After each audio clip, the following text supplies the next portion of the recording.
Assalamualaikum warahmatullahi wabarakatuh. Perkenalkan, nama saya Hasbullah, NIM 106200049 dari Fakultas Syariah, Prodi Hukum Tata Negara. Kali ini saya mendapatkan tugas dari Bapak Z Haryanto SHMH untuk membuat sebuah video untuk menjawab pertanyaan yang telah beliau berikan. Pertanyaannya yaitu, uraikan dengan sangat jelas tentang hak dan kewajiban dalam perspektif ilmu hukum pada kontestasi pemilihan kepala daerah atau pilkada tahun 2020. Negara kita adalah negara demokrasi, di mana semua warga negaranya memiliki hak yang setara dalam pengambilan keputusan yang dapat mengubah hidup mereka. Menurut Undang-Undang Dasar Negara Republik Indonesia tahun 1945, Pasal 2 Ayat 1 yang berbunyi, kedaulatan berada di tangan rakyat dan dilaksanakan menurut Undang-Undang Dasar.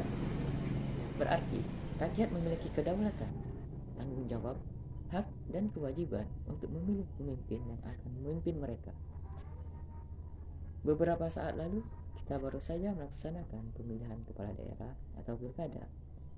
Dan di dalam pilkada itu terdapat hak dan kewajiban yang harus kita penuhi.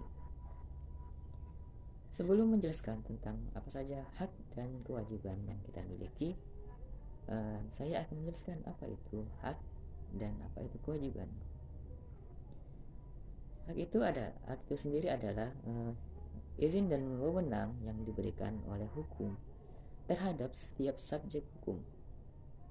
Maksudnya itu berarti setiap subjek hukum bebas melakukan apapun, tetapi masih di dalam lingkup hukum atau tidak keluar dari hukum.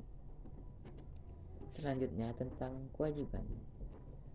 Kewajiban adalah suatu beban yang ditanggung oleh seseorang yang bersifat kontraktual atau disebut juga dengan asas paksaan sarpenda.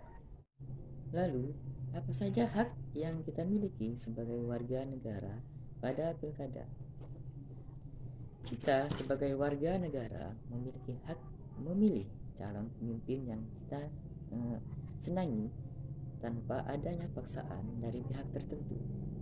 Kita juga mempunyai hak untuk protes pada calon apabila terjadi kampanye gelap atau melakukan penyemaran nama baik calon peserta lainnya dan melaporkan apabila terjadi money politik.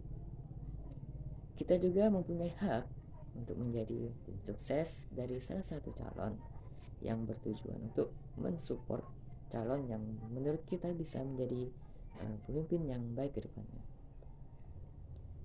Bukan itu saja, kita juga mempunyai kewajiban untuk menggunakan hak suara kita sebaik-baiknya dan semaksimal mungkin, karena masa depan negara ditentukan oleh suara kita. Maka dari itu, usahakan jangan sampai tidak memilih ataupun golput. Kita juga mempunyai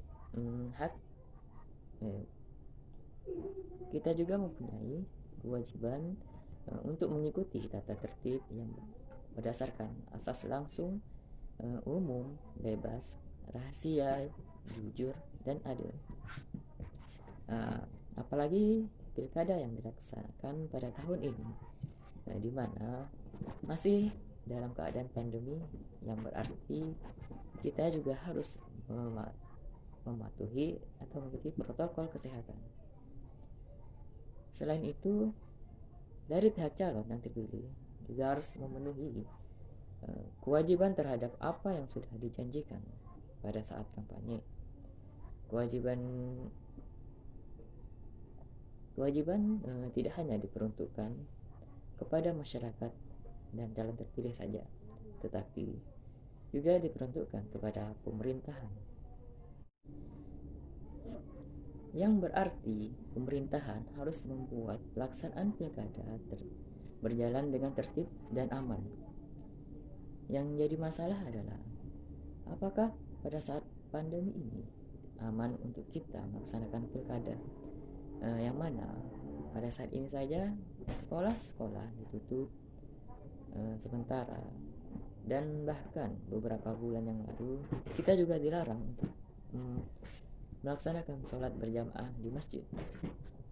Tetapi mengapa pemerintahan sangat ingin melaksanakan pilkada ini? Mereka rela mengesampingkan keselamatan masyarakat hanya demi berlangsungnya pilkada ini. Dan apabila terjadi sesuatu yang tidak diinginkan setelah pilkada ini, apakah pemerintahan mau bertanggung jawab atas semua itu? Ya, memang pemerintahan menghimbau untuk mematuhi protokol kesehatan, tapi apakah itu saja cukup? Selama ini kita sudah mematuhi protokol kesehatan, dan apakah kasus positif yang bisa dibendung? Tidak kan? Semakin hari semakin banyak orang yang terjangkit virus ini. Sebenarnya ada satu hal yang selalu mengganggu pikiran saya. Apakah pandemi COVID-19 ini benar adanya, atau hanya sebuah konspirasi belaka? Kita tidak tahu, dan ya tidak akan saya bahas juga di sini. Jadi intinya, penuhilah apa yang sudah menjadi hak dan kewajiban kita pada pelaksanaan pilkada, sehingga tercipta negara yang demokratis. Mungkin itu saja yang dapat saya sampaikan.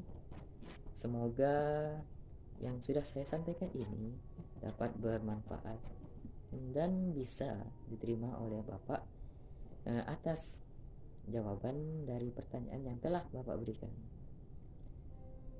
Dan apabila terdapat kesalahan dalam penyampaian saya tadi, saya minta maaf yang sebesar-besarnya.